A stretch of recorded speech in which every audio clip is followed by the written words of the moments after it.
Well, Sue and I have been married for 40 years. Scott is 36. Yeah, could get right. 36 years old. We have a daughter who is 31. 33. But ask me, yeah. We lived in Ballarat all our life. We've had relations who have known each other. We met each other through that from a 21st party that it was actually Graham's cousin. Graham's uncle lived next door to my grandmother. So we sort of met that way. And yeah, we've both been to school. I went to Loretto here. Graham went to East High School. East High. And I met Graham when I was 17. Graham was 23. So he pinched me. And and so we've made a life here. Graham's owns Concept Cleaning Supplies, which is a cleaning supply company here that services a lot of Melbourne and district and the whole of Ballarat, of course. Yeah, so it's made a good home for us here and our family. Yeah. I did nursing. I did for the last part, just before Scott was diagnosed, I was working up a Penark. So I always say that someone was getting us ready, because that's disability services. No, I started off doing general nursing. I ended up there. And Graham owns a cleaning supply company, so that had come in handy at times too. So somehow we thought somebody was getting us ready. Just never thought it'd be me and my son. Yeah, well, I was looking at other people's children, so... You know, as they say, oh, by the grace of God, go I. Well and truly. You just never know what's around the corner. Yeah, so I was well and truly versed in... I've been able to continue to do part-time care with Scotty because I have had a training and background in personal care, which has become pretty forefront with Scott. And yeah, so that's sort of helped us stay in contact with Scott and be able to have him home without those... sort of skills, I suppose, and my willingness to do it, I suppose, because a lot of people can't. I certainly can't handle the personal care side of it, so if it wasn't for Sue, it just wouldn't be like it is now for us. And Scott comes home Wednesday nights, a carer drops him off, he has dinner with us, then on Sundays we pick him up Sunday morning and take him back before 5 o'clock for tea at John Curtin. So. He has been staying longer, but we found that in the winter months we just had so many kangaroos, and I was taking him back and I just had so many scares I just couldn't do it anymore. I had a mob of them one night, so I just said to Graham in the winter, well, and plus he gets so cold because living in an aged care facility, because he lives in a secure dementia, which was very hard to say yes to. But we have our daughter who's just had her third baby, and a husband who wanted me as well too, and it was getting that way that Scott would have been complete full-time all day, every day, night and day, that we had to make the decision of putting him in care. So it's in the beginning it was really hard, but it has eased a bit because we realised that it's us that get upset, not him, and it's exactly what he needs. And we've had a lot of professionals sort of say there is places that probably would be better, but we wouldn't be in his life. It'd be somewhere in Melbourne or whatever it is. But it's got to a stage now where Scott, his cognitive understanding and everything. It'd be no different for him. It doesn't matter where he lived, he wouldn't know any different. He doesn't get upset when he goes out every day for 3 hours a day, up to 3 hours a day with carers. Is exactly what he wanted when he could tell us. He wanted males. Women did his head in. He went to an all-boys school. He went to St Pat's, which was just across the road from where we live. He did. He rowed. He was in the first at rowing, in the first at rugby. He was one of those young men who would morph into whatever you said. If you told him he couldn't do it, well. Done triathlons. Yeah, he'd ride to a Mornington Peninsula and think nothing of it. his riding and his many accidents he had in riding led us to believe that Scott had, I believe that he had frontal lobal damage, but as it turned out is the condition he has, which is metrochromatic leukodystrophy, it affects the wiring of the brain as a neurological condition.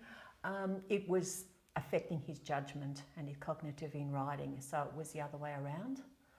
So his diagnosis, once Scott was married, and once his wife couldn't handle Scott anymore and we got our son back, we knew there was something wrong with him. That the diagnosis from there was pretty easy, I suppose you'd say. We had spent a week in Melbourne at the Royal Melbourne John Cade Centre with Dr. Dennis Villacruz, and he brought us in and explained to us, and they'd hardly ever heard of the condition themselves. There was only, I think, 5 adults in Australia with the same condition. And usually a lot older. There is a young man who lives in Werribee. He's a little bit younger than Scott. Scott got to get married. He has a little boy who's 6 now. So he did get to have some life. He went, as I said, went to St Pat's, went on to Swinburne University, where he graduated with information systems.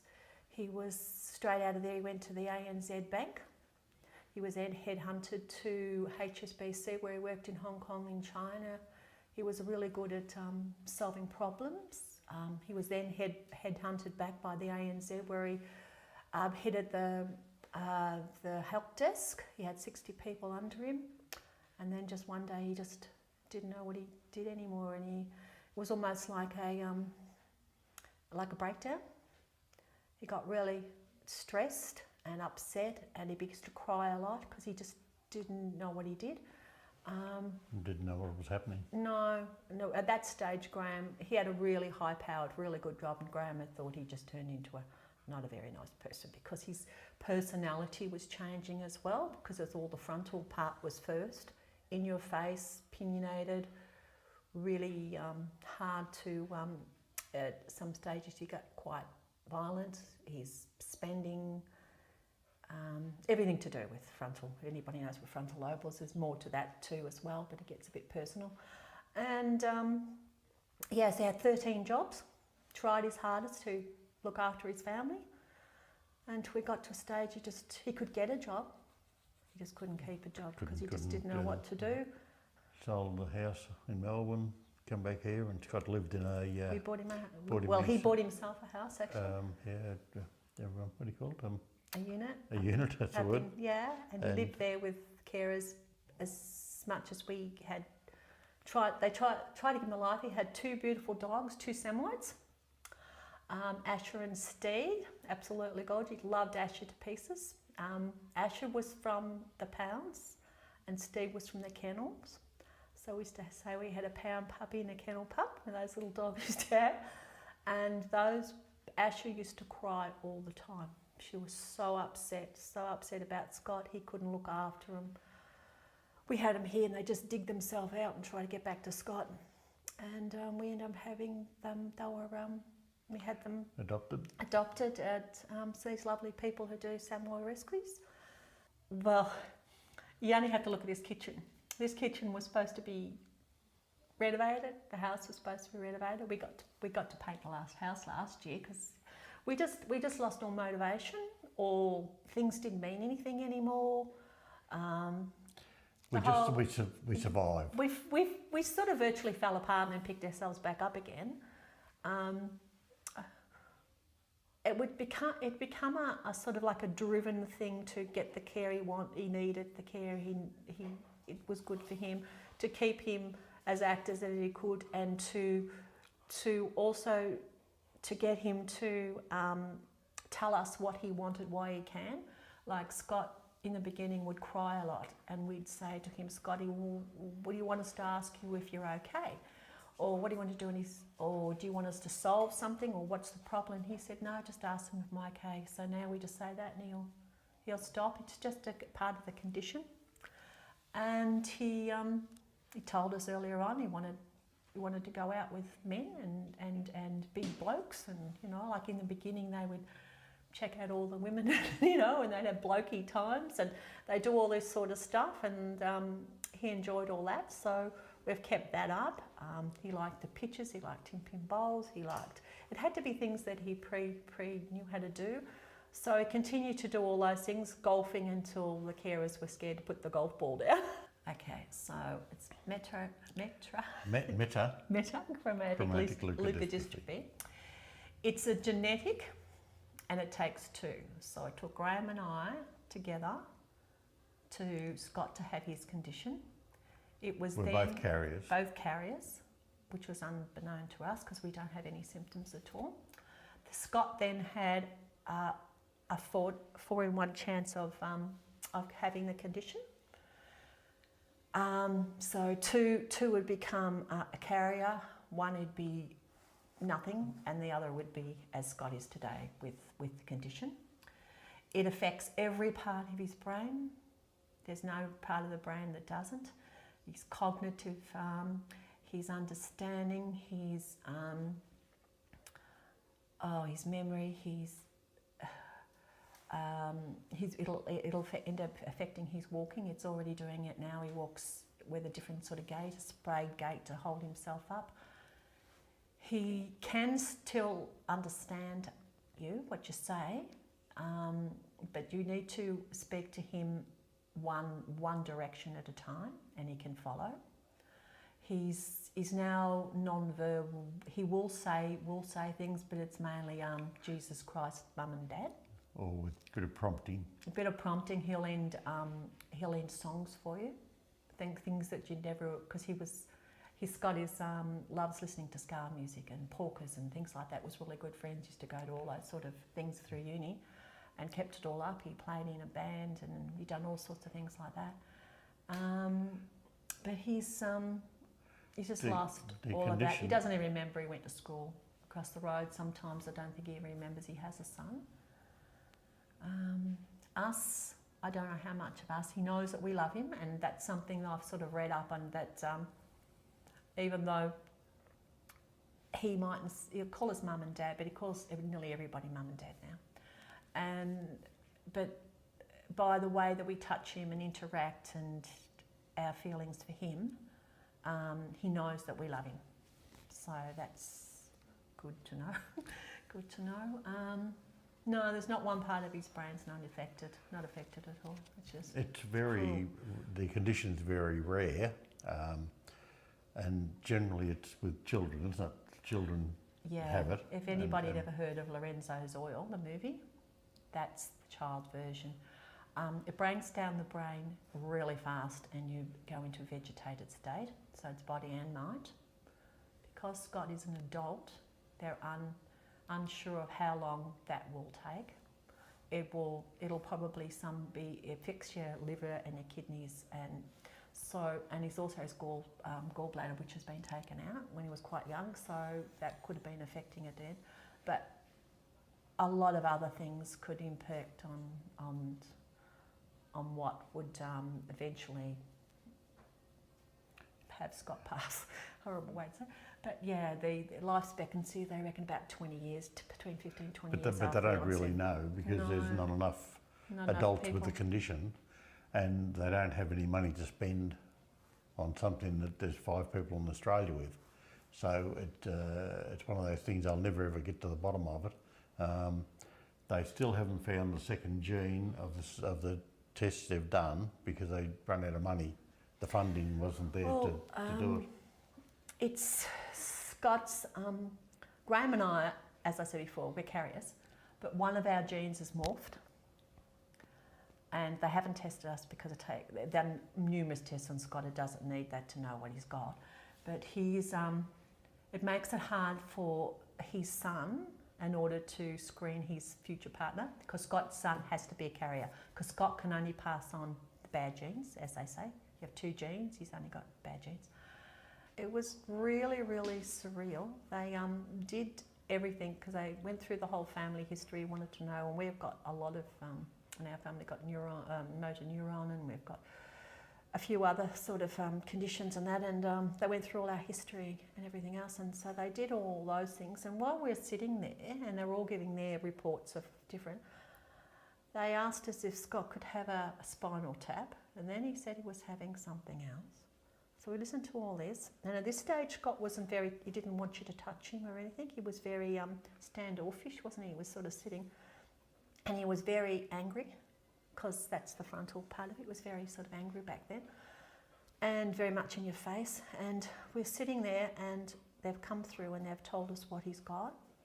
They told us it was genetic. They told us it had no cure, and then they told us bits and pieces of how it would pan out. We couldn't touch him. We couldn't do anything. We're sitting there like as if we're in some foreign land or something. It was weird. They then come and took Scott for this spinal tap they were talking about. Graham and I went downstairs, and we got out to the front of the Royal Melbourne, and I just melted onto the footpath.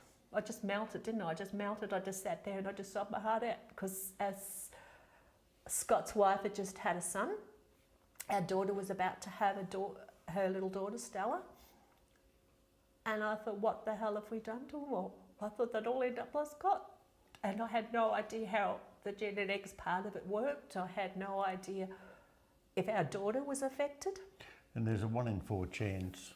She could be. She could be. And she could still, and she doesn't want to know. She doesn't want any testing. She just wants to know that her children are safe. And in order for her children to have it, her husband would have to have it. And the possibilities of that. Is he gone to sleep? And the possibilities of that are really, out Slim. there. Really slim. So, like, she's had 3 children, so, yeah. And I remember in hospital when she had Stella, she wanted to donate the cord blood. And I'm on the phone to the doctor, sort of, thinking, oh my God, and she didn't want to know them. She knew there was something really badly wrong with Scotty, but she was dealing with her pregnancy at that stage, so we couldn't tell her. I couldn't tell her. We had, Scott had carers that didn't turn up. Poor old Scott was locked himself out of the house naked, trying to keep his bits covered with a piece of paper. He remembered our phone number. Not my mobile number, but our phone number. The landline. Hardly ever. I don't know how. It must have been from childhood. So the police had, when I got up there was 2 divvy vans, a police car and 6 policemen, and a naked Scott in the back of the divvy van, where he'd wet and dirtied himself. He didn't even have a blanket on him. He didn't have nothing. They said they don't keep anything because people vomit all over all the time. I have never felt so humiliated for him in all my life. Couldn't get him in fast enough. And that poor kid the whole time had this letter trying to, cover himself, and just couldn't get back inside, couldn't work out how to do it. Someone had rung the police and that, yeah. So we knew, then we brought him back and we were living. He was practically living. He was only at his house his house was a daycare centre. What would you call it, a respite centre or something. So he'd sleep here, and then the carers would use his house to do things during the day and that. Yeah. Shush. You One keep day at a going time. because you have to. It's your son. It is your son. And as well as we've got Scotty, we've got 4 grandchildren, our daughter to look after. Sue spends a lot of time in Melbourne, keeps her going. I work 10, 11 hours a day. Graham should have Keep me retired. Graham's, what are you, 68? 67. 67. Oh, sorry, 67. You got them kids wrong. And there's the priorities there, doesn't it? We were going to retire 10 years ago, and I know it was 10 years ago because I bought our Prado to go touring. We'd finished. We'd done all we needed to do, and we were done. And then things just turned sour, and. But to me, so we keep going. To me, my grandchildren, my respite, love, unconditional love me to bits. Like I've to say, I've been on trains reorganising carers, when Scotty was still in his house, doing all sorts of stuff, trying to sort out just so I could get down there for the day or whatever it is. My parents have had nothing to do with my life, and I always told my children that I would be there for them. And by hell or high water I will be, and I have been. And I managed to get down to, at the last birth, I did the 4 days while she was in hospital, and then I ended up with the flu for 2 weeks. So I've just started to go back. But that's my respite. That's how I keep going.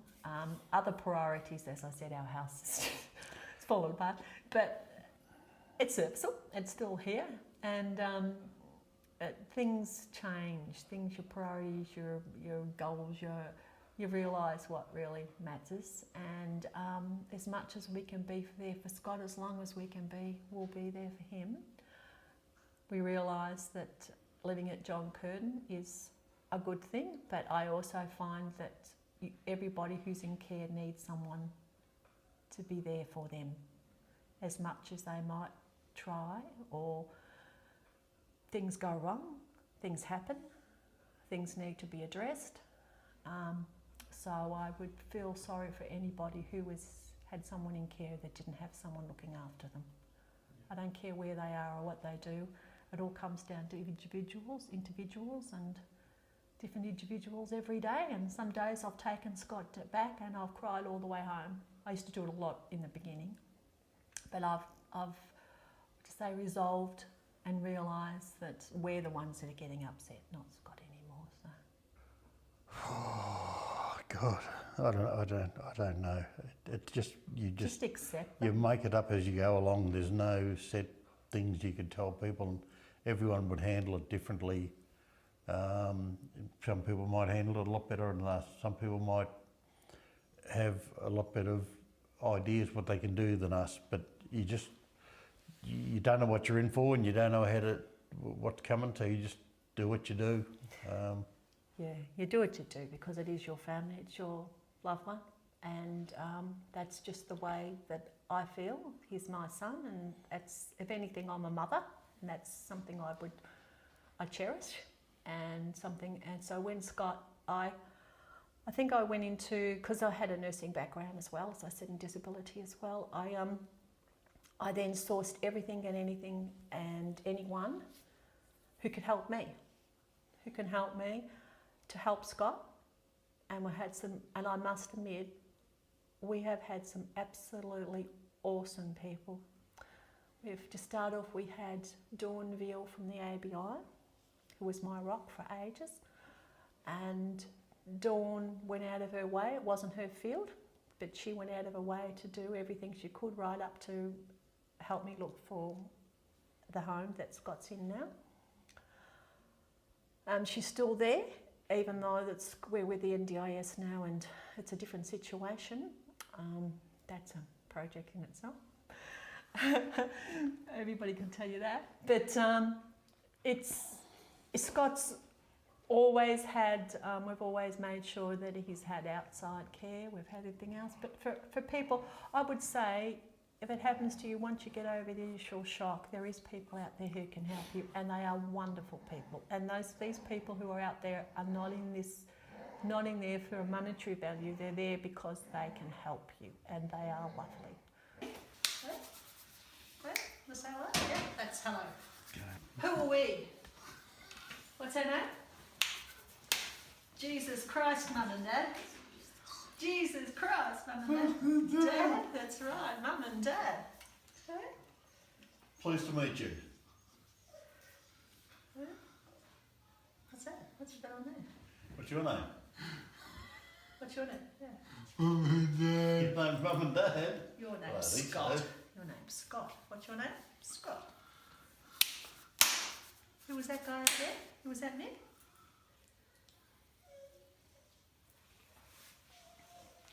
Oh, no one's got to go in there, does it? Ellen? Always proud of Scott.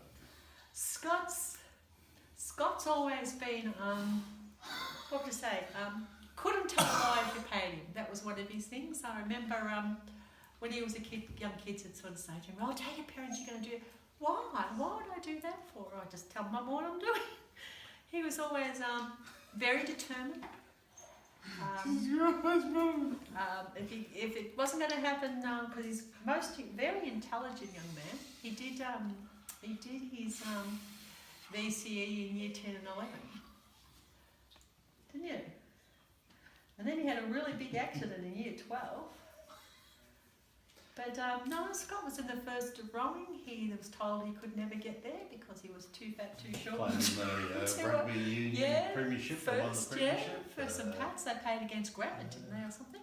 Done heaps of triathlons. Yeah. Scott, as we said before, Scott was in the first of rowing. Scott, the year that they did it, Scott doesn't know how to, has got no stop. He just goes 100 miles an hour, and even back then when he was 18, I think he was, the effects of his condition were even starting then. And he rode himself into oblivion. He had a really bad car accident when he was 18 and cracked his head open. He had 80 stitches and had his ears replaced and a big chunk out of his knee, and he was in the first of rowing then. And he, and Dr. Ducher said he's never seen anybody get back in a boat like that in his life. He was so exceptionally determined to get back in. He was in the third stroke, and they put him at first stroke, which was probably not a good idea because, as I said, Scott doesn't know stop. You haven't rowed properly, unless you vomited at the end. Is that right, Scott? That's what you always used to say to me. Yes? Yes, definitely. And so Scott passed out. They were winning by the biggest margin they've ever won in their life, and they changed the stroke, and Scott rode into everybody. Devastated him. We had him on suicide watch for 6 months. He went from hero to zero, didn't you, darling? Really upsetting the heaps, didn't it? No, it was horrible. I always think they should have let him win that one. I just thought, as the life turned out, why couldn't they let him win? We're exceptionally proud of Scott, regardless that whatever he's done, we've always sort of supported him right through. I remember when he came home and he said he got engaged, and we give him and Katie some money, and I think within a week they were in China, weren't they? 3 days. Wednesday and Friday they were on the wall. I remember when he was year 12, he definitely wanted to go to Melbourne. And I said you had to get over 85, and this is a year he had the boat race, he had a really bad car accident, had everything else, but he was a very determined young man. I was out for lunch with a few girls, and Scott rang me up and he said, "Mum, start packing my bag."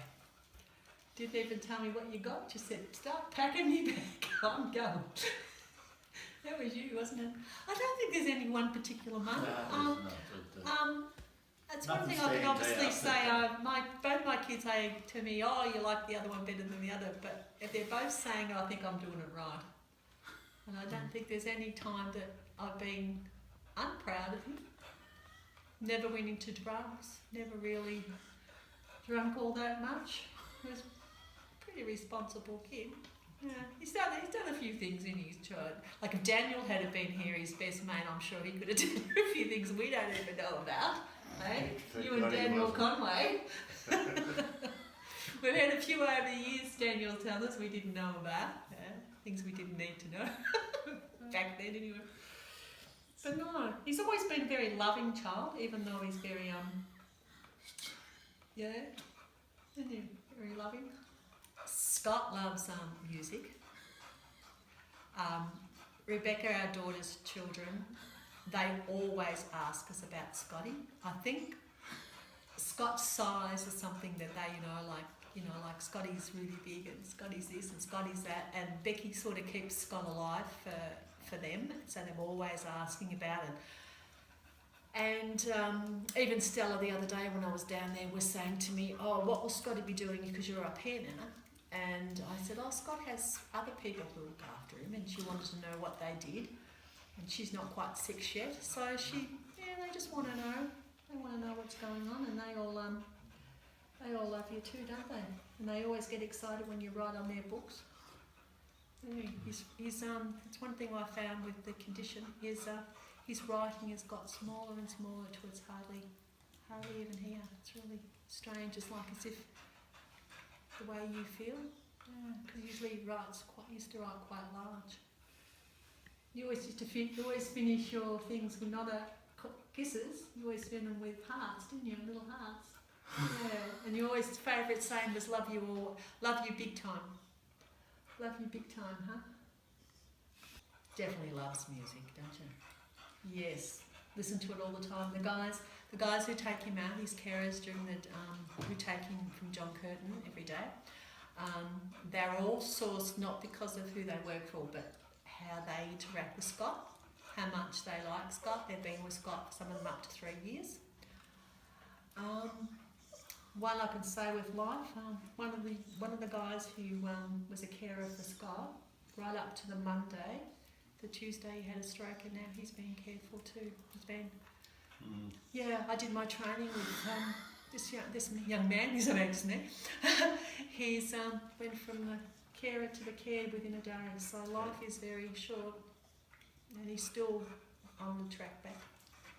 He's in a coma for a while. The whole thing. Had a stroke. I wish that this project had been around a year ago, so Scott would have had the opportunity to talk back and to give his side of the story. And we saw a lady speak once, and she's what was her name, Graham? She signed that. I could tell you her name. Scott has got the her poems, and on it I said to her, Scott's a fellow traveller, and she said, "Oh, can I use that?" And she wrote it on the book too, and she's actually been nominated for, was it Citizen of the Year or? No, I can't think of her name. But she spoke this particular day, and she gave her insight on how they, as a person with Alzheimer's or person with dementia, felt. We were all sobbing. Sullivan? Would you like to say Sullivan? Sullivan? How about Alex? Alex? Stella? Mum and Dad. Mum and Dad. Can you sing? What songs can you sing? Do you know My Old Man's a Dustman? Do you know that one? He wears a dustman. He wears clothes. Cancel flight. Next time you see her, look at all. Don't kick him in the... It might be... Yeah, that's right. That's right. How he knows that, I can know it here. It's hardly his error. You know, Jesus Christ and that, and Jesus Christ has just been on, and a friend of mine, Judy Frankos' son Zoe, was in it, and I went and saw it, and I was come back and I was singing the song, Try Not to Get Worried. Scott was finishing it for me. I don't know how he knew that either. It's just, don't you? Try not to get worried, try not to get worried. Such a, everything's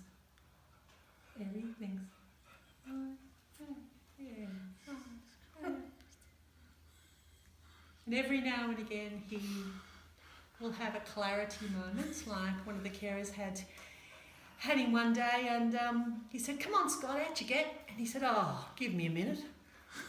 Didn't you? Yep. You told him to give you a minute.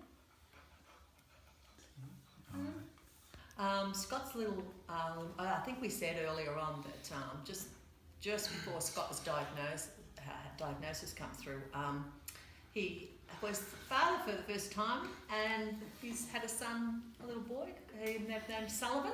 Sullivan Andrew Magee, and Scott Andrew Magee, so they're both Sams.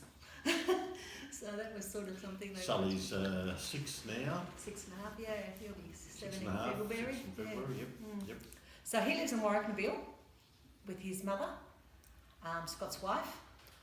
They're no longer together. We can sort that one out. But but Kate has always been really good at making sure that Scott has visitation with Sally all the time. He always comes and he stays here, and we always make sure that Scott's always here when he comes. Yeah, Sullivan, let me sit up nice and straight. Yeah, we can talk. You can talk. And you've got a photo of Sullivan in there. And his wallet. Sully's on the wall up there. They're everywhere. But no, he's really interactive. Sullivan's been through the whole time. He's seen the whole process. He doesn't know his dad any other way. He's accepted it. At times he'd even helped dress his father.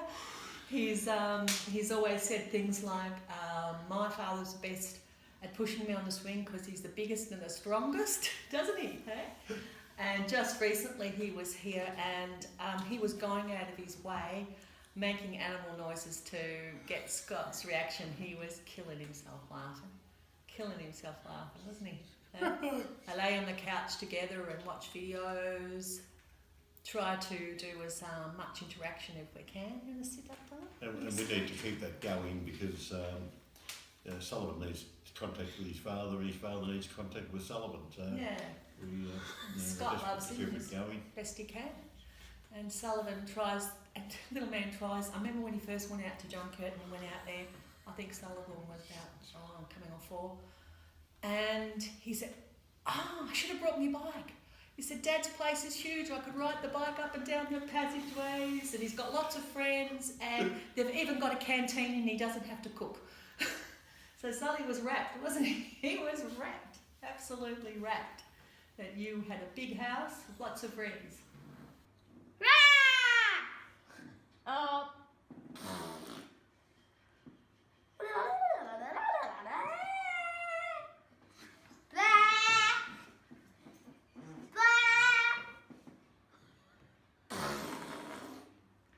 What's those animal noises again? Moo. Bah.